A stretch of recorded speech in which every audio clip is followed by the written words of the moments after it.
Jantung dan kaki tangan daripada Syam adalah Syria, sayap-sayapnya adalah Lebanon dan Yordania. Negeri ini sedang membara fitnahnya saat ini. Sejak Maret 2011 akan terjadi krisis moneter global terparah semenjak umur dunia ini ada. Karena krisis global ini, krisis moneter global ini, kaum muslimin, seluruh negara akan hancur, anjlok, mata uang mereka terjun bebas. Assalamualaikum. Buat yang beriman jangan lupa di subscribe dan dibagikan ke sesama saudara seiman. Terima kasih buat yang menyimak ceramah ini.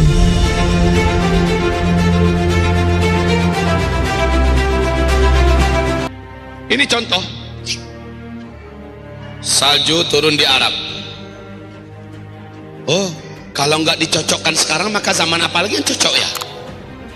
Betul tidak? Maka di mana letak salahnya Ustadz Zulkifli Muhammad Ali terlalu maksakan hadis? Apanya dipaksakan? Memang turun salju sekarang di Arab, betul tidak? Ibarat Allah yang kami muliakan, ini yang pertama.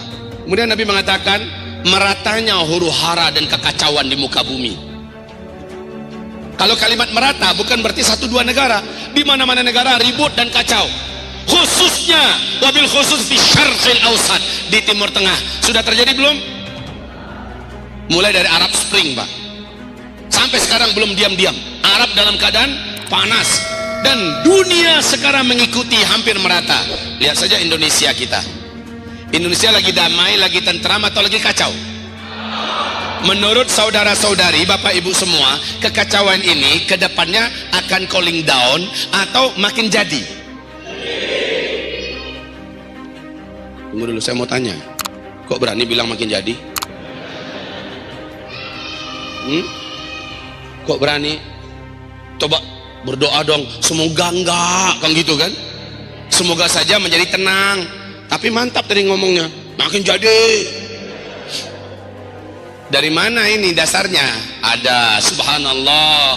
Nabi mengatakan di dalam hadis sahih Al-Bukhari, dalam hadis sahih Al-Muslim, apa kata Rasulullah? Pada masa itu nanti, hari-hari yang kalian lalui akan lebih berat daripada hari sebelumnya. Kekacauan yang kalian hadapi sekarang akan lebih kacau daripada hari ini, lebih kacau daripada sebelumnya.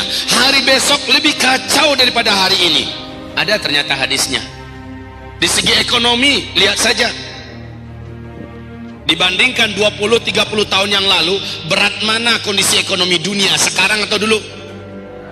Sekarang. Mata uang jatuh harganya sehina-hinanya di mata dunia sekarang atau dulu?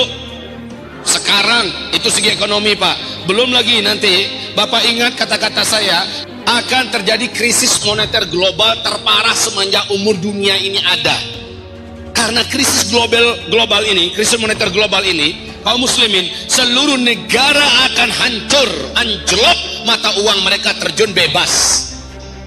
Saat itu kaum muslimin, tidak ada negara dan negeri-negeri di muka bumi yang tidak chaos. Negara yang mampu bertahan adalah negara yang punya stok emas yang cukup. Ini rahasia kenapa Cina hari ini gila-gilaan mengumpulkan emas, memborong emas, beli emas, atau dengan cara apapun pokoknya bisa mengumpulkan emas sebanyak-banyaknya. Amerika melakukan hal yang sama. Makanya Amerika ngerampok kemana-mana. Emas yang ada di Libya, emas yang ada di Irak, emas yang ada di Yaman, dan emas kita udah digarapnya juga di Freeport. Kedepan akan diperebutkan Freeport itu antara Cina dan Amerika. Mereka sadar ke depan negara yang mampu bertahan dan punya stok emas. Tapi kaum muslimin, intinya kekacauan, kegaduhan merata di mana-mana. Apalagi dalam hal politik. Dalam hal politik seluruh negara panas sekarang ini kaum muslimin. Malaysia yang dulu terkenal negeri yang sangat aman, damai, sekarang entah panasan mana Malaysia dengan kita. Kaum muslimin, sebut negara satu persatu. Tidak ada satupun negara yang tidak dalam keadaan bergelora. Ini adalah masa fase keempat, huru-hara yang merata di mana-mana, khususnya di Timur Tengah. Taib. Huru-hara. Lanjut. Terjadi fitnah di negeri Syam. Fitnah Syam. Fitnah Syam. Syam itu di mana, Bapak? Syam itu adalah Syria, Palestina, Lebanon dan Yordania. Pusat Syam itu adalah Palestina. Jantung dan kaki tangan daripada Syam adalah Syria. Sayap-sayapnya adalah Lebanon dan Yordania. Negeri ini sedang membara fitnahnya saat ini sejak Maret 2011. Yang saya merasa aneh, banyak start kejadian-kejadian fase keempat yang besar-besar itu banyak terjadinya itu dari 2011. Saya banyak merasa aneh, Pak, tetapi ya sudahlah, memang begitu kenyataannya. Betul tidak? Fitnah Syam mulainya di Maret 2011, betul tidak? Padahal isyarat Nabi, di hadis yang lain Nabi mengatakan, ini perintah beliau yang mulia sallallahu alaihi wasallam, badiru bil a'mali fitanan. Badiru ini bukan berlomba-lomba biasa, Pak, tapi berlomba-lomba yang terang-terangan, dinampakkan, nggak lagi sembunyi-sembunyi. Berlomba-lombalah kamu, terang-teranganlah kamu dalam berlomba-lomba memperbanyak amal soleh. Jadi jangan malu-malu di airport baca Quran, sambil nunggu bus baca Quran, jangan malu-malu. Nampak-nampakkan betul, nggak apa-apa. Jangan malu-malu. Lagi ada kegiatan meeting untuk macamnya, waktu duha masuk, duha terang-terangan, jangan malu-malu. Jangan malu-malu mengucapkan assalamualaikum, bismillah, Allah akbar, astagfirullah umpamanya. Jangan malu-malu, terang-terangan sekarang ini. Sebagaimana orang-orang jahat juga terang-terangan menampakkan kejahatannya. Tatoan dari sampai ke sini, sampai ke wajah, sampai lidah pun ditato. Terang-terangan mereka. Yang laki-laki terang-terangan lubah kelamin jadi wanita, lalu melengok-lenggok kayak wanita, menjijikkan. Terang-terangan mereka. Kenapa umat Islam nggak mau terang-terangan dalam beramal soleh? Ini udah akhir zaman.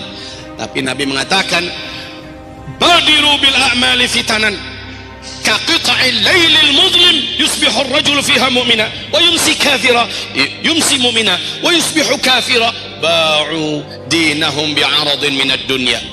Ketika potongan-potongan fitnah seperti potongan-potongan malam yang sangat banyak sudah tumpang tindih terjadi, berlomba-lombalah kamu, terang-teranganlah kamu memperbanyak amal soleh. Nggak usah main sembunyi lagi lah, terang-terangan. Termasuk membela Islam terang-terangan. Aku sih ikut tapi di belakang layar aja. Ini bukan zamannya lagi, terang-terangan. It's me, ini saya. Begitu Pak, terang-terangan. Ketika Islam memerlukan kita, apalagi di zaman ini, maka tampillah seluruhnya, jiwaku, badanku, hartaku, kemampuanku, waktuku untukmu wahai agama Allah. Begitu loh, bela Islam. Kaum muslimin yang kami muliakan, badiru bil a'mali fitanan. Nah, fitanan ini kata Nabi, standar fitnah itu adalah negeri Syam, bukan Rohingya, bukan Yaman, bukan Irak, atau bukan Indonesia. Fitnah itu wal fitanu bisyam, dan standar fitnah itu adalah di negeri Syam. Apabila bara fitnah telah menyala di negeri Syam, maka kata Rasulullah sallallahu alaihi wasallam, kamu yang ada di muka bumi di bagian belahan mana saja, berlomba-lombalah dan terang-teranganlah memperbanyak amal soleh. Gitu. Kenapa demikian? Karena ternyata, masya Allah, karena ternyata eskalasi fitnah itu dari sejak ini dia akan terus naik, terus naik dengan tajam, sampai kepada Dajjal keluar. Puncak fitnah terhebat, terdahsyat, terberat itu di muka bumi adalah Dajjal keluar. Agar selamat dari Dajjal, iman dan amal soleh yang disuruh Nabi untuk diperbanyak, inilah yang menjadikan dia akan selamat nanti dari Dajjal. Ketika dukhan, sebelum Dajjal kan dukhan dulu kan, ketika dukhan nanti terjadi, dan waktunya sudah dekat. Bagi yang sudah akrab mendengarkan kajian saya, waktu dukhan ini sudah sangat dekat ya. Ketika dukhan terjadi, ternyata di surat Al-An'am ayat 158 Allah nyatakan yang selamat cuma orang yang beriman dan yang amal solehnya banyak. Kapan startnya? Startnya sejak fitnah di negeri Syam membara. Udah jalan 6 tahun lebih. Harusnya sholat kita berjamaahnya di masjid, bukan lagi di rumah. Yang bapak-bapak loh ini, kalau ibu-ibu boleh pilih mau ke masjid tafadhol, di rumah lebih bagus, tetapi on time, bukan in time loh Bu ya, on time. Orang azan, kita sudah meninggalkan aktivitas apapun yang lain, kita sudah wudhu, kita bentangkan sajadah menghadap kiblat, kita mulai start sholat sunat. Kemudian kita sholat wajib, kemudian kita sholat sunat lagi, zikir, berdoa, salam. On time. Bapak-bapak, sejak 6 tahun yang lalu seharusnya. Jadi sholatnya jangan lagi di kampus, sholatnya jangan lagi di kantor, sholatnya jangan lagi di toko, sholatnya jangan lagi di kebun, sholatnya berjamaah di masjid sejak 6 tahun yang lalu. Kalau Al-Quran hanya khatamnya bulan Ramadan doang, sekarang tambah. Di luar Ramadan per 3 bulan khatam 1 kali. Kalau bisa 1 bulan khatam 1 kali. Kalau mampu. Dan dulu hafalan kita berkisar antara inna a'tayna kal kausar, qul huwallahu ahad. Setelah ini tambah wal asri, kan pendek-pendek juga tuh. Nggak apa-apa, li ilafi Quraisy. Tambah, jadilah. Daripada malaikat asal dia dengar kita baca Al-Fatihah, habis ini pasti qul huwallahu ahad. Habis ini pasti inna a'tayna. Nggak keluar daripada itu. Udah langganannya. Sekarang tambah hafalannya. Badiru bil amal.